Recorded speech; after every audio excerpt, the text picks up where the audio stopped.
మహాలక్ష్మికి వాళ్ళ వదిన ఫోన్ చేస్తుంది. హలో వదిన, ఎలా ఉన్నారు అంటే, నిన్ను చూడడానికే వస్తున్నారా, మేము బాగున్నాము అని మాట్లాడుతూ ఉంటుంది వాళ్ళ వదిన అయితే.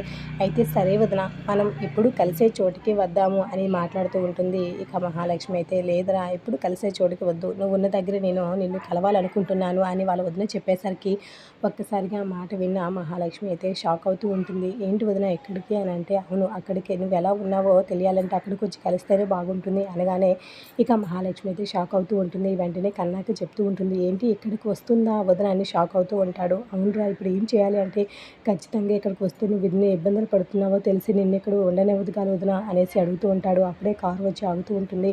ఇక కన్నా, చక్రి వాళ్ళందరూ కూడా వాళ్ళిద్దరిని తీసుకుని వస్తూ ఉంటారు. ఆ ఇంటిని చూస్తూ లోపలికి వెళ్తూ ఉంటుంది మహాలక్ష్మి. వాళ్ళ వదిన అయితే అప్పుడే ఒక రాయి అయితే మీద నుండి పడుతూ ఉంటుంది. అది చూసి అందరూ ఉలిక్కి పడుతూ ఉంటారు.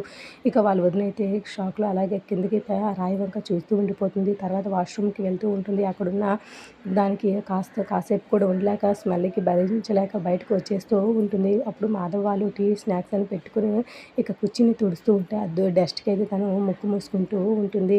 అసలు ఇదంతా ఏంటి మహాలక్ష్మి, ఇక్కడ ఆడపిల్లవి నువ్వు ఇక్కడ ఎలా ఉండగలుగుతున్నావు? నేను చెప్పాను కదా మా ఫ్రెండ్ ఫ్లాట్కి వెళ్ళి ఉండమని, ఇక్కడ ఇంత ఇబ్బంది పడుతూ నీకు ఉండవలసిన అవసరం ఏంటి? ఇందరు మగవాళ్ళ మధ్యలో కాస్తైనా ఫెసిలిటీస్ లేవు, అసలు ఎలా ఉంటున్నావు ఇక్కడ అనేసి మహాలక్ష్మిని అయితే నిలదీస్తూ ఉంటుంది.